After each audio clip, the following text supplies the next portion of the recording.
Assalamualaikum warahmatullahi wabarakatuh. Apa kabar sahabat Ukhuwah Islamiyah? Semoga tetap dalam lindungan Allah Subhanahu wa taala serta dilancarkan segala urusan-urusan kita.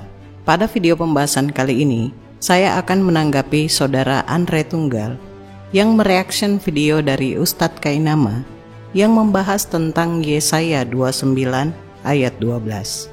Sebelumnya, Esa ingin mengucapkan maaf yang sebesar-besarnya karena dalam waktu yang lama, Esa baru lagi mengupload video dikarenakan kesibukan yang sangat padat.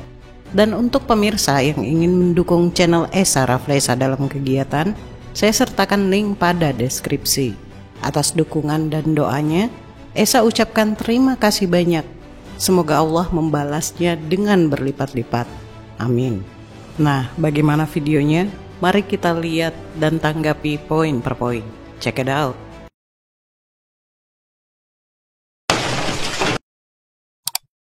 Karena mau merusak suasana ya mohon maaf. Tetapi ya di satu sisi saya jadi kasihan juga dengan Pak Ustadz ini. Kenapa? Karena ya sedih banget begitu loh. Jadi Ustadz Kainama ini sebenarnya sesat tafsir ya. Nah, Ustadz Ipung Atria itu termasuk salah satu yang paling suka sekali dengan kajian dari Ustadz Kainama karena kok sepertinya menunjukkan dan menguatkan ya bahwa Islam itu adalah agama yang terbukti juga oleh Bible Kristen. Dari sini saya akan menunjukkan kepada Anda bahwa ada dua blunder yang luar biasa yang dilakukan oleh Ustadz Kainama. Meskipun kedengarannya secara sekilas sangat-sangat keren banget, tapi sebenarnya dia melakukan blundernya tuh luar biasa ya. Mari kita lihat sekali lagi. Langsung saja kami akan uji kesaktian dari Ustadz Kainama. Sejak 600 tahun sebelum Rasulullah lahir dikatakan bahwa tidak bisa membaca adalah kitab yang dari Allah. Nah, boleh baca dulu. Berarti itu nubuatan untuk Nabi Muhammad. Ya, mari kita baca. Yesaya itu jaraknya 600 tahun sebelum Rasulullah lahir, yaitu tahun 571 Masehi. Begitu. Ya, siapakah Yesaya ketika Ustadz Kainama terus kemudian mengatakan 600 tahun sebelum Muhammad lahir begitu. Siapa itu Yesaya? Kita dapat menemukannya di dalam Yesaya pasal 1 ayat 1. Di situ dikatakan penglihatan yang telah dilihat Yesaya bin Amos dalam zaman Uzia, Yotam, Ahaz, dan Hizkia, raja-raja Yehuda. Ayat ini memberikan kepada kita sebuah keterangan yang sangat jelas bahwa Yesaya itu melayani atau katakanlah menjadi nabi itu pada zaman Uzia, Yotam, Ahaz, dan Hizkia setidaknya. Kalau kita lihat rentang waktu kehidupan Uzia itu 783 sampai 742 sebelum Masehi, abad ke-8 sebelum Masehi. Sedangkan Hizkia itu hidup pada 715 sampai 686 sebelum Masehi, abad ke-7. Jadi kira-kira dari data ini saja kita bisa menemukan bahwa Yesaya itu menyelesaikan pelayanannya di abad ke-7 sebelum Masehi. Sehingga faktanya adalah Yesaya dan Muhammad itu terpaut 1200 tahun kira-kira. Ya, terpaut 12 abad. Ya, terpaut 12 abad, bukan 600 tahun seperti perkataan dari Ustadz Kainama, ya. Sehingga dari sini, apakah pertanyaannya Kainama ini cukup sakti? Seperti perkataan dari Ustadz Ipung Atria, kesaktian Ustadz Kainama. Bagaimana mungkin seorang yang mengaku sebagai lulusan sekolah Alkitab di Israel, katanya di Haifa, ya. Tadi saya baru dengar lagi videonya. Dia mengaku sebagai lulusan di Haifa, di Israel. Bagaimana mungkin bisa menyebut jarak Yesaya dan Muhammad itu terpaut 600 tahun? Bagaimana mungkin? Setelah melihat kurang lebihnya video reaction dari saudara Andre tentang penjelasan Ustadz Kainama, kita cukup senyumin saja. Kenapa saya berkata seperti itu? Dalam video saudara Andre mengenai penjelasan dari Ustadz Kainama tersebut, dia menyimpulkan dua statement yang dianggap keliru atau kesalahan fatal, yaitu jarak antara Yesaya dengan Nabi Muhammad SAW yang berjarak 600 tahun. Dan juga benarkah Yesaya 29 ayat 19 itu adalah nubuatan untuk Nabi Muhammad? Baik, mari kita ulas. Statement pertama yang dianggap kesalahan fatal dari Ustadz Kainama adalah jarak antara Yesaya ke Rasulullah adalah 600 tahun. Dalam hal ini, tentu kita tidak serta-merta langsung mengklaim penjelasan seseorang itu apakah keliru atau tidak. Tapi justru dalam hal ini, kita perlu kejelian dan tingkat berpikir yang objektif. Ketika saya melihat video full dari penjelasan Ustadz Kainama tersebut, beliau sama sekali tidak berbicara konteks Nabi Yesaya, tapi berbicara konteks kitab Yesaya. Karena ini memang membahas soal kitab Yesaya. Jadi bukan berbicara jarak Yesaya ke Rasulullah, melainkan konteks kitab Yesaya 29 ayat 12 ke Rasulullah. Paham ya, Saudara Andre? Kami akan uji kesaktian dari Ustadz Kainama. yakni langsung saja nanti TikTok memberikan pertanyaan. Satu pertanyaan awal, yakni apakah Nabi Muhammad buta huruf? Nah, begini. Ketika dikatakan ummi, tidak dapat membaca, itu yang seperti tertulis di dalam kitab Yesaya pasal 29 nomor ayat 12. Sekali lagi, kitab Yesaya pasal 29 ayat 12. Di situ dikatakan bahwa ketika kitab itu dibukakan dan malaikat itu berkata kepada seseorang pria itu, bacalah, ikro. Lalu laki-laki itu menjawab, aku tidak dapat membaca. Bukan masalah baca dan tulis secara hurufiah manusia, tapi sejak 600 tahun sebelum Rasulullah lahir dikatakan bahwa tidak bisa membaca adalah kitab yang dari Allah. Yesaya spasi 29 tanda bagi 12. Tanda bagi itu titik 2. Titik 2 ya, titik 2. Spasi 29 titik 2 12. Nggak usah pakai pasal. Nah, boleh baca dulu. Berarti itu nubuatan untuk Nabi Muhammad. Ya, mari kita baca. Oke. Itu 600 tahun sebelum Rasulullah lahir. Sekarang begini, apa yang saya sampaikan ini sudah terkonfirmasi oleh Ustadz Kainama sendiri. Dan benar apa yang saya pikirkan, sama juga pemahamannya dengan beliau. Mungkin hanya Andre Tunggal aja baik dengan sengaja atau memang loadingnya lambat untuk memahami konteks apa yang dimaksud Ustadz Kainama. Ketika berbicara tentang perjanjian lama dalam segi histori, sekali lagi histori, kita tidak akan terlepas dari teks Mazorah yang memakai bahasa Ibrani. Dalam hal ini hanya mengacu kepada 5 kitab Nabi Musa. Naskah Mazorah secara khusus disalin, disunting, dan disebarkan oleh sekelompok Yahudi yang dikenal sebagai kaum Mazorah antara abad ke-7 dan abad ke-10 Masehi. Jadi dalam kata lain, eranya itu jauh belakangan. Sedangkan dalam tradisi kekristenan, teks kuno yang dipakai adalah teks Septuaginta, di mana usia manuskripnya diperkirakan abad ke-3 sebelum Masehi. Jadi teks Septuaginta ini diterjemahkan dari bahasa Ibrani ke Yunani ya. Dan dalam hal ini bukan hanya mengacu kepada 5 kitab Musa, tapi semua teks perjanjian lama juga. Nah, lalu bagaimana dengan kitab Yesaya? Kitab Yesaya merupakan salah satu kitab dalam perjanjian lama Alkitab Kristen dan Tanak atau dalam Alkitab Ibrani. Dalam perjanjian lama, kitab Yesaya merupakan bagian kitab-kitab kenabian dan khususnya kitab pertama dalam kelompok nabi-nabi besar. Sementara dalam Alkitab Ibrani, kitab ini merupakan bagian dari kelompok Neviim dan lebih tepatnya menjadi kitab pertama dalam kelompok nabi-nabi akhir. Pertanyaannya, apakah Yesaya ini diterjemahkan dari teks Mazorah atau teks non-Mazorah? Jika Yesaya 29 ayat 12 ini merupakan terjemahan dari teks Mazorah di abad 3 sebelum Masehi, kira-kira terjemahan apa yang digunakan untuk menerjemahkan teks itu ke dalam bahasa Yunani? Dan jika memakai teks Mazorah yang kemudian diterjemahkan ke Yunani, tentu isinya akan sama persis dan tidak akan mengalami distorsi, baik itu pengurangan atau penambahan. Jadi maksud dari penjelasan Ustadz Kainama ini bukan menyinggung atau menyentuh masa Nabi Yesaya, tapi kitab Yesaya. Dan ini dikatakan di awal penjelasannya bahwa 600 tahun sebelum Nabi Muhammad lahir, dikatakan bahwa tidak bisa membaca adalah kitab dari Allah. Jadi jelas Ustadz Kainama berbicara tentang konteks kitab Yesaya. Saya kutip dulu ayatnya. Yesaya 29 ayat 12 yang berbunyi, dan apabila kitab itu diberikan kepada seorang yang tidak dapat membaca dengan mengatakan, baiklah, baca ini, maka ia akan menjawab, aku tidak dapat membaca.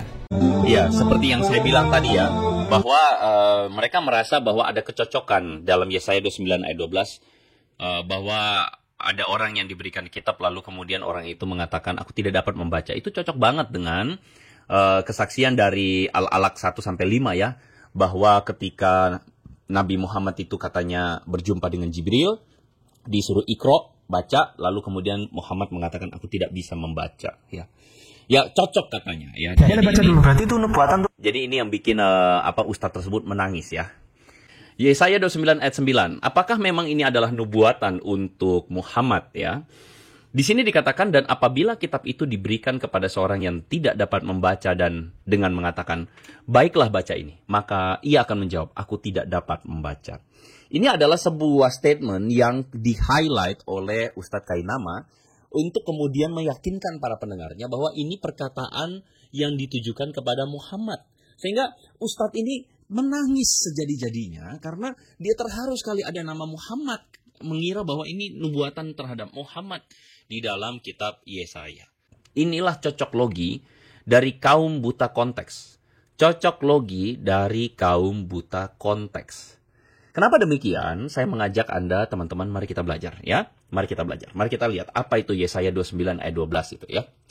Kalau kita membaca konteks dari Yesaya 29, kita akan menemukan bahwa konteksnya itu sedang berbicara tentang teguran Tuhan dan peringatan Tuhan kepada Yehuda atau Yerusalem. Ya, makanya Anda akan bisa melihat di ayat yang pertama, di pasal 29, di situ dikatakan celakalah Ariel.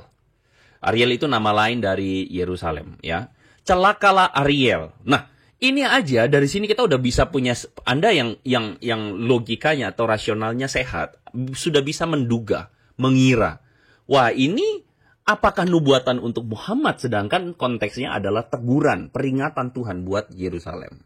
Bahkan ayat 13 sesudah ayat 12 itu dikatakan, oleh karena bangsa ini datang mendekat dengan mulutnya, memuliakan Tuhan dengan bibirnya, padahal hatinya menjauh daripada Tuhan. Jadi Tuhan itu menyindir orang-orang Israel atau orang Yehuda atau orang Yerusalem, Ariel tadi, disindir sama Tuhan karena mereka ini memberontak. Dan ayat 12 ada dalam lingkaran ayat 1-13. Di mana konteksnya ini adalah sindiran Tuhan kepada bangsa yang memberontak. Pertama sekali lagi ya, memberontak. Saya ulang tuh, memberontak. Dari sini saja Anda yang logikanya jalan atau rasionya jalan, Anda tahu ini konteksnya ada pada situ. Nah, mari kita lihat lebih dalam. Ayat 12 ya. Ayat 12 dikatakan, apabila kitab itu diberikan pada seorang yang tidak dapat membaca dengan mengatakan baiklah baca ini, maka ia menjawab aku tidak dapat membaca. Ayat 12 ini tidak bisa kita lepasin dari ayat 11. Di mana Tuhan itu mengumpamakan bahwa penglihatan dari semuanya itu seperti sebuah kitab yang termeterai. Jadi termeterai itu dikunci ya. Kitab itu tidak boleh dibuka sembarang orang. Apabila itu diberikan pada orang yang tahu baca dengan mengatakan baiklah baca ini, maka dia akan menjawab aku tidak dapat sebab kitab itu termeterai. Jadi maksudnya kitab itu penglihatan nih, di sini tulisnya penglihatan nih, termaterai, terkunci. Dan bahkan dikasih kepada orang yang bisa baca, lalu kemudian dikatakan aku tidak bisa baca karena kitab itu termaterai. Lalu kemudian dikasih lagi kepada seorang yang lain yang nggak bisa baca, lalu bilang aku juga nggak bisa baca. Nah, kita akan bisa ngerti apa sih penglihatan atau kitab ini? Ayat yang ke-10. Sebab Tuhan telah membuat kamu tidur nyenyak, matamu, yakni para nabi, telah dipejamkannya. Dan mukamu, yaitu para pelihat, telah ditudunginya. Jadi ini lagi ngomong apa sih? Lagi ngomong bahwa ada pesan Tuhan yang dinyatakan, tetapi mereka ini buta rohani semua. Ketika dikatakan aku tidak dapat membaca dalam Yesaya 29 ayat 12, itu adalah sedang menyindir kondisi bangsa Israel yang buta rohani. Berkaitan dengan statement kedua saudara Andre yang mengatakan bahwa Ustadz Kainama melakukan kesalahan fatal atau keliru dalam memahami atau menafsirkan Yesaya 29 ayat 12 untuk nubuatan Nabi Muhammad SAW, itu tidak benar. Yang benar adalah itu untuk bangsa Yerusalem, karena ketika membaca satu perikop dari Yesaya 29, di situ berbicara tentang teguran Tuhan terhadap bangsa Yerusalem. Benarkah? Secara linguistik, hal ini telah dijabarkan dan dijelaskan oleh Ustadz Menahem Ali sendiri dalam kajiannya baik dalam bahasa Ibrani dan maksud dari Yesaya 29 ayat 12 tersebut. Nah, untuk mempermudah kita yang belum paham bahasa Ibrani dan metode linguistiknya, maka saya akan mencoba untuk menyederhanakan penjelasan tersebut. Saya ambil saja dari Yesaya 29 ayat 10-12 ya. Ayat 10. Sebab Tuhan telah membuat kamu tidur nyenyak, matamu yakni para nabi telah dipejamkannya, dan mukamu yaitu para pelihat telah ditudunginya. Ayat 11. Maka bagimu penglihatan dari semuanya itu seperti isi sebuah kitab yang termaterai. Apabila itu diberikan kepada orang yang tahu membaca dengan mengatakan, baiklah baca ini, maka ia akan menjawab, aku tidak dapat sebab kitab itu termaterai. Ayat 12. Dan apabila kitab itu diberikan kepada seorang yang tidak dapat membaca dengan mengatakan, baiklah baca ini, maka ia akan menjawab, aku tidak dapat membaca. Nah, ketika melihat dan menelaah Yesaya 29 ayat 10-12, di situ terlihat jelas bahwa itu adalah sebuah penglihatan di masa depan yang diperlihatkan Tuhan. Dan konteks tersebut berbicara tentang seseorang, bukan dua orang atau lebih, apalagi berbicara ditujukan untuk bangsa. Mari kita lihat kembali. Dan apabila kitab itu diberikan kepada seorang yang tidak dapat membaca. Nah, terlihat jelas dalam kalimat tersebut bahwa hal itu ditujukan hanya untuk seorang. Maka ia akan menjawab, aku tidak dapat membaca. Kata ia dan aku ini jelas-jelas ditujukan untuk seorang saja, bukan dua orang atau lebih, apalagi ditujukan untuk bangsa. Jadi kesimpulan dari konteks Yesaya 29 adalah peringatan Tuhan akibat dosa yang telah diperbuat penduduk Yerusalem dan menghukum mereka membicarakan seseorang di masa depan yang akan diberikan kitab. Paham ya, Saudara Andre? Selanjutnya, apakah ketika berbicara tentang nubuatan atau masa depan harus mengacu kepada melihat satu perikop dari sebuah ayat seperti penjelasan Saudara Andre? Mari kita lihat ayat selanjutnya. Yesaya 29 ayat 13. Dan Tuhan telah berfirman, oleh karena bangsa ini datang mendekat dengan mulutnya dan memuliakan aku dengan bibirnya, padahal hatinya menjauh dariku, dan ibadahnya kepadaku hanyalah perintah manusia yang dihafalkan. Nah, ketika kita melihat Yesaya 29 ayat 13 tersebut, kita akan mendapatkan rujukan ayat tersebut dalam perjanjian baru. Nah, ini terdapat dalam Matius 15 ayat 8-9 yang berbunyi, bangsa ini memuliakan aku dengan bibirnya, padahal hatinya jauh daripadaku. Percuma mereka beribadah kepadaku, sedangkan ajaran yang mereka ajarkan ialah perintah manusia. Berikutnya dalam Markus 7 ayat 6-7 yang berbunyi, jawabnya kepada mereka, benarlah nubuat Yesaya tentang kamu, hai orang-orang munafik, sebab ada tertulis, bangsa ini memuliakan aku dengan bibirnya, padahal hatinya jauh daripadaku. Percuma mereka beribadah kepadaku, sedangkan ajaran yang mereka ajarkan ialah perintah manusia. Nah, dalam Matius dan Markus di perjanjian baru sebagai rujukan dari Yesaya 29 ayat 13, kita bisa melihat bahwa yang berbicara di ayat tersebut adalah Yesus. Ini membuktikan dan menandakan bahwa dalam memahami sebuah konteks ayat tentang nubuatan, tidak selamanya harus melihat satu perikop dari pasal ayat tersebut. Berarti di Yesaya 29 ayat 12 itu yang dinubuatkan adalah Yesus. Sama sekali bukan Yesus, karena Yesus tidak masuk dalam kategori tersebut. Dia hanya menyampaikan kepada kaum Yahudi tentang kebiasaan, pembangkangan atau dosa yang mereka lakukan dari dulu. Nah, jadi siapa yang dinubuatkan dalam Yesaya 29 ayat 12 itu? Yang jelas, rujukan untuk hal itu tidak ada terdapat dalam perjanjian baru dan hanya terdapat dalam referensi Islam yang dialami oleh Rasulullah SAW saat di Gua Hira. Jadi untuk Saudara Andre, silahkan lebih telaah dan jeli lagi dalam menilai penjelasan seseorang, agar omongan Anda tidak berbalik menjadi bumerang diri Anda sendiri. Kan malu sendiri nanti akhirnya.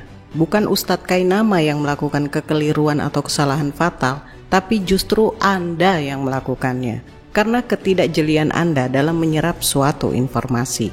Sering saya katakan pada kajian-kajian offline, untuk mempelajari ilmu perbandingan agama, agar pola pikir kita menjadi objektif dan dapat bertumpu pada sisi akademis.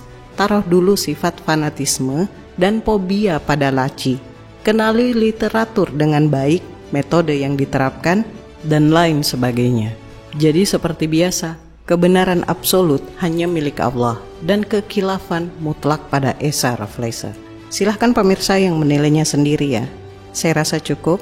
Dan nasihat untuk kali ini adalah, kafir bodoh itu kalau disuruh cerdas malah bergegas ke kantor kelurahan dulu. Kenapa begitu? Ya tentu, bikin surat keterangan tidak mampu. Akhirul kalam, semoga ada hikmah dan pembelajaran yang bisa kita petik. Kurang lebihnya mohon dimaafkan. Akhir kata, Maha benar Allah dengan segala firman-Nya. Allahumma salli ala Sayyidina Muhammad. Wassalamualaikum warahmatullahi wabarakatuh.